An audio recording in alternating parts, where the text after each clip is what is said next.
오늘 말씀은 이사야서를 통해 여호와를 거역한 이스라엘의 심판을 말하고 있습니다. 이사야가 선지자로서 활동을 시작하기 전에 그 상황은 이스라엘 당시의 주변 강대국이었던 애굽이 왕조가 바뀌면서 내적인 상황에 집중하던 그런 시기였고, 아수르 역시 내분으로 이스라엘 팔레스틴 지역에 영향력을 행사할 여력이 없던 그런 시기였습니다.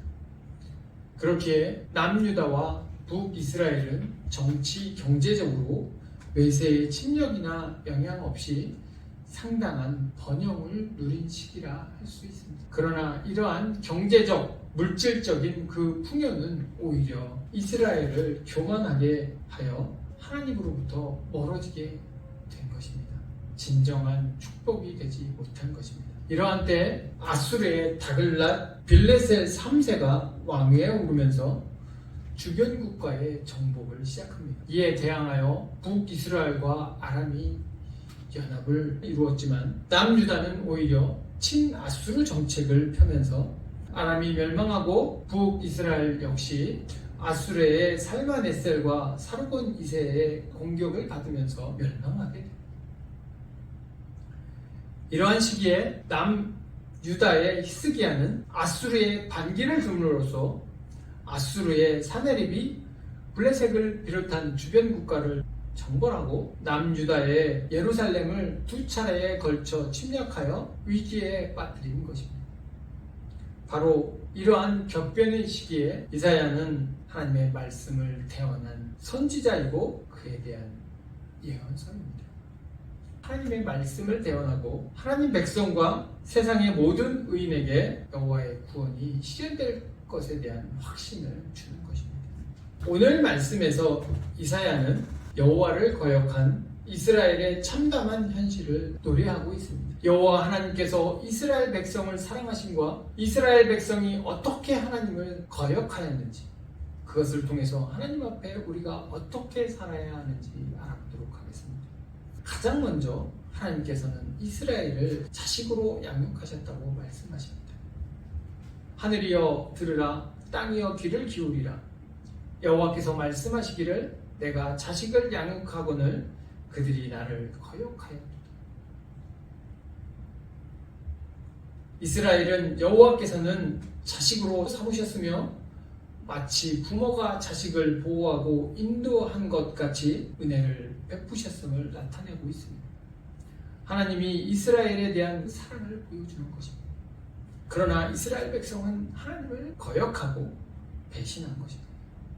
더욱이 그들이 이방의 우상들에게 무릎을 꿇고 숭배한 것입니다. 우리는 종종 하나님 없이도 세상 가운데 살아갈 수 있을 것처럼 이야기합니다. 그동안 하나님을 이끄신 그 은혜를, 하나님의 인도하심을 아무것도 아닌 것처럼 생각할 때가 있습니다. 이러한 모습은 이스라엘 백성이 하나님을 거역한 것과 같이 하나님은 우리에게 탄식하실 것입니다. 슬프다, 범죄한 나라요, 허물어진 백성이요, 행악한 종자요, 부패한 자식이로다. 하나님의 거룩한 백성이요, 제사장의 나라인 이스라엘 백성을 이사야는 정반대로 범죄한 나라, 허물어진 백성, 행악의 종자, 부패한 자식으로 불리는 것입니다. 하나님의 말씀을 거역한 이스라엘 백성을 나타내는 것입니다. 그들은 애굽에서 그들을 구원하신 하나님을 광야에서 낮에는 구름기둥, 밤에는 불기둥으로 만나와 메추라기를 반석에 물이 나게 한 하나님의 은혜를 입었지만, 그들은 하나님을 불신하고 그 말씀을 거역하고 우상을 만들어 섬겼던 하나님을 배신한 주상들의 행악을 그대로 따라하는 행악의 종자가 된 것입니다. 우리가 오늘 이스라엘 백성과 같이 세상에서 하나님의 은혜와 역사하심을 잊어버리고 하나님의 은혜를 업신여기고 산다면 그것이 악한 것임을, 죄악의 길로 가는 것임을 깨달으시기 바랍니다. 오늘 말씀을 보면 이스라엘 백성의 처절한 상황이 나타나고 있습니다. 이사야의 시대적인 배경을 보면 정확히 언제인지 나와 있지 않으나 예루살렘만 홀로 남아있는 것으로 볼 때 히스기야 때 아수르의 사네립의 침략으로 보고 있습니다. 아수르의 이러한 침략과 이유는 남유다가 히스기야 왕 이전에 아하스 왕의 악행으로 인한 연장선으로 볼 수 있습니다. 그는 히스기야 이전에 남유다를 16년간 다스렸는데 우상을 숭배해야 했을 뿐만 아니라 인신제사를 드렸고 성전 문과 여호와께 예배를 폐하였던 왕입니다. 그리고 성전의 제단 앞에 우상의 제단을 쌓은 하나님을 거역한 악한 왕이었던 것입니다. 죄는 그것을 범하는 사람에게 육신의 즐거움과 순간의 쾌락을 줄 수 있습니다. 그렇기 때문에 죄를 범하는 것입니다.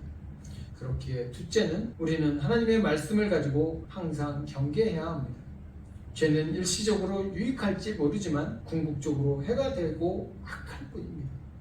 남유다는 아하스 시대에 세상의 힘 아수르에 의지하여 그들이 섬기는 우상을 받아들이고 일시적으로나 당시의 상황을 벗어날 수 있었지만 결국은 아수르의 사내립의 침략으로 위기에 빠지게 된 것입니다.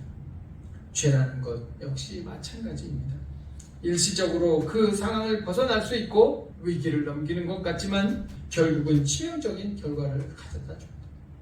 우리는 세상의 유혹이나 죄를 경계하며 항상 하나님의 말씀을 가지고 살아야 합니다. 죄와 타협을 하면 안 됩니다. 마지막으로 우리는 하나님의 정의와 우리를 사랑하는 긍휼을 믿고 나아가야 합니다.